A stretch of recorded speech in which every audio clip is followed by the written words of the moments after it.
अस्सलाम वालेकुम वरहमतुल्लाहि वबरकातुहू। कभी आपने महसूस किया कि आपके इर्द गिर्द सब कुछ ठीक चल रहा है, लोग अपनी ज़िंदगी में आगे बढ़ रहे हैं, लेकिन आप अकेले हैं। कोई आपके दिल की हालात नहीं समझता। आप अपनी दुआओं के जवाब के इंतज़ार में हैं, लेकिन वह वक्त कब आएगा? सुबह उठते ही फ़ोन चेक करते हैं, व्हाट्सएप या इंस्टाग्राम देखते हैं, लोगों की खुशियों को देखकर दिल में सोचते हैं, आखिर मेरे साथ ऐसा क्यों हो रहा है? हर रात तन्हाई आपको अपनी लपेट में ले लेती है। लेकिन दोस्तों, क्या आप जानते हैं कि आपकी यह तन्हाई कोई सजा नहीं, बल्कि अल्लाह का आपसे खास ताल्लुक है। अल्लाह कभी भी बेमकसद कुछ नहीं करते। आज की वीडियो में हम इन 5 हिकमतों पर बात करेंगे जो आपकी तन्हाई के पीछे छुपी है और यह आपकी ज़िंदगी को कैसे बदल सकती है। यह वीडियो आखिर तक देखें, क्योंकि आपका सवाल मैं क्यों अकेला हूँ शायद आज हल हो जाए। तो आइए इस सफ़र का आगाज़ करते हैं। नंबर 1, अल्लाह आपको मजबूत बनाना चाहते हैं। मेरे दोस्तों, क्या आपने कभी सोचा कि अकेलापन क्यों आपकी ज़िंदगी का हिस्सा बन रहा है? आप तन्हाई के लम्हे क्यों बार बार महसूस करते हैं? शायद यह आपके लिए एक आजमाइश हो, लेकिन हकीकत में यह अल्लाह की तरफ से एक नियामत है।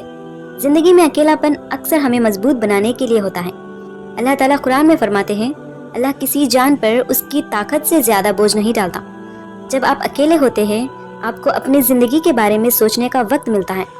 आपको अपने दिल को देखने का मौका मिलता है कि क्या आप सिर्फ लोगों के सामने अपनी ताकत दिखाते हैं या वाकई अपने ईमान पर कायम हैं। दूसरी हकीकत यह है कि अल्लाह हमें इन लम्हों में तैयार कर रहे होते हैं जब हम महसूस करते हैं कि सब कुछ हमारे खिलाफ हो रहा है। सोचें कि आप जिंदगी में किसी बड़ी जिम्मेदारी के लिए तैयार हो रहे हैं, तो अल्लाह पहले आपके ईमान को मजबूत करेंगे ताकि आप इस चैलेंज का सामना कर सके। कुछ लोग कहेंगे कि ये क्यों कह रहे हैं कि कुछ लोग अकेले हैं, हम सब एक उम्मत है, इस्लाम तो इत्तेहाद का दर्ज देता है। बिल्कुल, इस्लाम में इत्तेहाद का तसव्वुर बहुत अहम है, लेकिन उसका मतलब ये नहीं कि हर लम्हे आप लोगों के दरमियान ही रहे। हजरत मोहम्मद सल्लल्लाहु अलैहि वसल्लम खुद गारे हिरा में अकेले जाते थे। वह वो अल्लाह से जुड़ते थे, अपने दिल की गहराइयों में झांकते थे और अपनी रूह को मजबूत करते थे।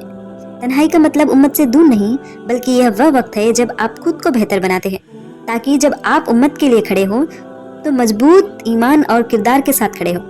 एक तालिबे इल्म अगर हर वक्त लोगों में गिरा रहे तो वह अपनी पढ़ाई में कैसे तरक्की करेगा। इसी तरह अल्लाह हमें तन्हाई के लम्हे इसलिए देते हैं ताकि हम अपनी रूहानी हालत को बेहतर कर सकें और उम्मत के इत्तेहाद में अपना मजबूत किरदार अदा करें। यही वो हिकमत है जो आपके अकेलेपन का उन लम्हों में समझनी चाहिए। लेकिन सवाल यह है कि अगर अल्लाह आपको मजबूत बना रहे हैं तो वह आपको तन्हा क्यों छोड़ते हैं? आइए इसको समझते हैं। नंबर 2, अल्लाह आपको अपने करीब लाना चाहते हैं। क्या आपने कभी गौर किया कि जब आप तन्हा होते हैं तो आपके दिल में अल्लाह से रुजू करने का जज्बा पैदा होता है? शायद ये वो लम्हा है जब अल्लाह आपको अपनी तरफ बुलाते हैं। आमतौर पर जब जिंदगी में खुशहाली और मसरूफियात होती हैं तो हम अल्लाह को भूलने लगते हैं, लेकिन जैसे ही तन्हाई हमें घेर लेती है, दिल अल्लाह की तरफ लौटने लगता है। कुरान में अल्लाह ताला फरमाते हैं, और जब मेरा बंदा मुझसे दुआ करता है तो मैं करीब होता हूँ। यह तन्हाई दर हकीकत अल्लाह की रहमत है। वह चाहता है कि आप उनके करीब आइए, उनसे बात करें और अपनी तमाम उम्मीदें उन पर रखें। यह वक्त होता है कि हम दुनियावी वाबस्तगियों से हटकर अपनी रूहानी हालत पर तवज्जो दें। हजरत यूनुस अलैहिस्सलाम की मिसाल याद करें। जब उन्हें मछली के पेट में तन्हा छोड़ा गया था, यह तन्हाई उनके लिए सजा नहीं बल्कि अल्लाह से करीब होने का मौका थी। इसी तन्हाई में उन्होंने वह दुआ की जो क़यामत तक हर मोमिन के लिए एक मशवरा बन गई, ला इलाहा इल्ला अंता सुब्हानका इन्नी कुन्तु मिनज़ ज़ालिमीन। यह दुआ इस बात की अलामत है जब अल्लाह से हम मुकम्मल रुजू करते हैं तो वह न सिर्फ हमारी दुआएं कबूल करते हैं बल्कि हमें मजबूत भी बनाते हैं। लेकिन क्या आपने कभी सोचा कि अल्लाह के करीब होने के बावजूद वह हमें कभी कभी मज़ीद इंतज़ार क्यों करवाते हैं? आइए अगली वजह को समझते हैं। नंबर 3, अल्लाह आपको आजमाइश से पाक कर रहे हैं। क्या आपने कभी अपनी ज़िंदगी के बारे में सोचा है? दिन भर की मसरूफियात, दुनियावी मसाइल और ख़ुद को मसरूफ़ रखने की यह दौड़ हमें किस तरफ ले जा रही है? ज़िंदगी में मुश्किलात आती हैं और कभी ऐसा लगता है कि अल्लाह ने हमें तन्हा छोड़ दिया है। लेकिन क्या यह मुमकिन है कि वह दरअसल इन गुनाहों और खामियों से पाक कर रहे हैं जो हमारी रूहानी तरक्की में रुकावट बन रहे हैं? कभी ऐसा लम्हा आता है जब हमें अपनी ज़िंदगी का जायज़ा लेने की ज़रूरत महसूस होती है। खुद से यह सवाल करें, आखिरी बार कुरान की तिलावत कब की थी? जिक्र इलाही के लिए वक्त निकालना तो दूर की बात, क्या हमारी दुआएं भी खालिस दिल से हो रही हैं? अल्लाह कुरान मजीद में फरमाते हैं, और हम ज़रूर तुम्हें आजमाएंगे, खौफ से, भूख से, माल जान और फूलों के नुकसान से, और सब्र करने वालों को खुशखबरी दे दो। यह तन्हाई, यह मुश्किलात, यह आजमाइश در حقیقت ہماری اصلاح کا ذریعہ ہو سکتی ہیں۔ ہم ان چیزوں میں کھو جاتے ہیں جو ہماری روحانی ترقی کو محدود کر دیتی ہیں، اور اللہ ہمیں واپس لانے کے لیے ان غیر ضروری چیزوں سے دور کر دیتے ہیں۔ سوچیں آپ کی زندگی میں کیا چیزیں آپ کے اور آپ کے رب کے درمیان رکاوٹ بن رہی ہیں؟ کیا آپ کے دل میں دنیاوی خواہش، وقت کی کمی یا کسی اور چیز نے جگہ لے لی ہے؟ جب آپ خود سے یہ سوال کریں گے تو آپ کو احساس ہوگا کہ شاید اللہ ان آزمائش کے ذریعے آپ کو انہی رکاوٹ سے پاک کر رہے ہیں۔ تو اگر یہ سب کچھ آپ کی اصلاح اور آزمائش کے لیے ہو رہا ہے تو پھر آگے کیا؟ آئیے اگلی وجہ میں یہ سمجھتے ہیں کہ اللہ آپ کو کس طرح مزید بہتر بناتے ہیں۔ نمبر 4، اللہ آپ کو ان لوگوں سے محفوظ کر رہے ہیں جو آپ کے لیے نقصان دہ۔ کبھی ایسا ہوا کہ آپ نے اپنے سب سے قریبی دوستوں یا لوگوں کو کھو دیا ہو جن کے ساتھ آپ اپنی زندگی کے سب سے خوبصورت لمحہ بانٹتے تھے؟ شاید اس وقت آپ کو یہ سمجھ نہ آیا ہو کہ یہ علیحدگی کیوں ہوئی، لیکن وقت کے ساتھ آپ نے محسوس کیا ہوگا کہ وہ تعلق آپ کے لیے بہتر نہیں تھا۔ اللہ قرآن میں فرماتے ہیں، اور ہو سکتا ہے کہ تم کسی چیز کو ناپسند کرو حالانکہ وہ تمہارے لیے بہتر ہو، اور ہو سکتا ہے کہ تم کسی چیز کو پسند کرو حالانکہ وہ تمہارے لیے بری ہو، اور اللہ جانتا ہے اور تم نہیں جانتے۔ یہ آیت ہمیں یہ بتاتی ہے کہ اللہ کا علم ہماری محدود سمجھ سے کئی بڑھ کر ہے، اور ہمیں ان لوگوں یا تعلقات سے دور کرتے ہیں جو ہماری روحانی، ذہنی اور جذباتی ترقی میں رکاوٹ بن سکتے ہیں۔ کیا آپ نے کبھی سوچا کہ وہ لوگ جن پر آپ بھروسہ کرتے تھے، کیا وہ واقعی آپ کی خیر خواہی چاہتے تھے یا وہ آپ کے سفر میں رکاوٹ ڈال رہے تھے؟ یہ اللہ کی رحمت ہے کہ وہ ہمیں ان لوگوں سے بچاتے ہیں جو ہمیں غلط راستے پر لے جا سکتے ہیں یا ہماری زندگی کو پیچیدہ بنا سکتے ہیں۔ یہ حقیقت کبھی کبھی دردناک ہوتی ہے، لیکن اللہ کا ہر فیصلہ ہمارے لیے خیر اور بھلائی کا مبنی ہوتا ہے۔ اس علیحدگی کے ذریعے اللہ آپ کو ان لوگوں سے بچاتا ہے۔ کبھی اپنے ارد گرد کے لوگوں سے مایوسی محسوس کی ہے تو یہ لمحہ ہے کہ آپ اس مایوسی کو اللہ کی قربت میں بدل دیں۔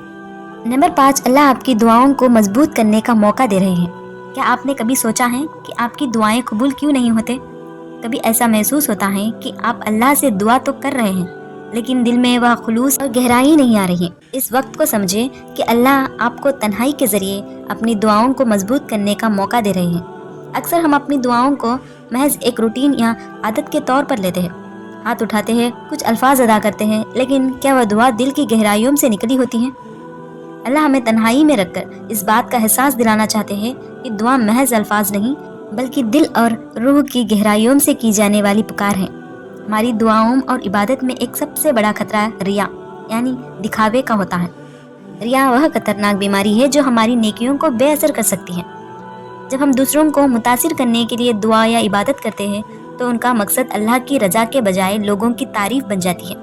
اللہ ہمیں اس سے بچانے کے لیے کبھی کبھار ہمیں تنہائی میں رکھتے ہیں تاکہ ہماری عبادت اور دعائیں صرف اور صرف ان کے لیے ہوں، کسی دکھاوے کے لیے نہیں۔ قرآن مجید میں اللہ فرماتے ہیں، اور اپنے رب کو عزیز اور خوف کے ساتھ یاد کرو، اور چیخ چیخ کے نہیں، دل ہی دل میں صبح و شام۔ یہی وہ موقع ہے جب ہم اپنے دل کی حقیقت کو پہچان سکتے ہیں، اپنی دعاؤں کو خالص بنا سکتے ہیں اور اللہ کی رحمت کے طلبگار بن سکتے ہیں۔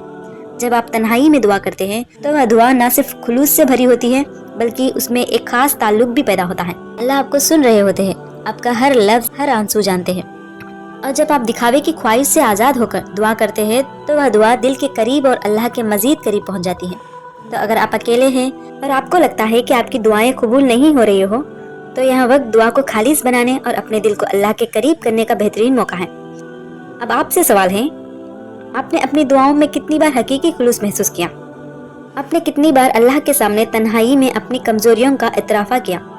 یہی وقت ہے کہ اپنی دعا کو حقیقی بنائیں، خلوص پیدا کریں اور ہر دکھاوے سے آزاد ہو کر اپنے رب سے بات کریں۔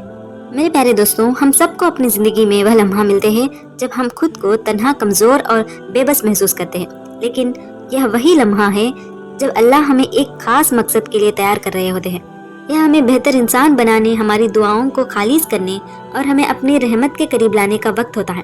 تہجد وہ عبادت ہے جو تنہائی میں اللہ سے قربت کا سب سے عظیم ذریعہ ہے۔ جب دنیا سو رہی ہوتی ہے اور آپ کے آس پاس کوئی نہیں ہوتا تو یہ وقت ہے جب اللہ اپنے بندوں کے سب سے قریب ہوتے ہیں۔ نبی اکرم صلی اللہ علیہ وسلم نے فرمایا، ہمارا رب ہر رات آسمانی دنیا پر نزول فرماتا ہے جب رات کا آخری حصہ باقی ہوتا ہے اور فرماتا ہے، کون ہے جو مجھ سے مانگے میں اسے عطا کروں، کون ہے جو مجھے مغفرت طلب کرے میں اسے معاف کر دوں۔ یہی وہ وقت ہے جب آپ اپنی دعاؤں کو سب سے زیادہ اثردار بنا سکتے ہیں۔ اپنی زندگی میں تہجد کو شامل کریں اور دیکھیں کہ آپ کا دل کس طرح اللہ کی محبت اور سکون سے بھر جاتا ہے۔ امید ہے کہ آپ ہماری یہ ویڈیو بھرپور لائک اور شیئر کریں گے۔ ملتے ہیں اگلی ایک خاص ویڈیو میں۔ السلام علیکم، اللہ حافظ۔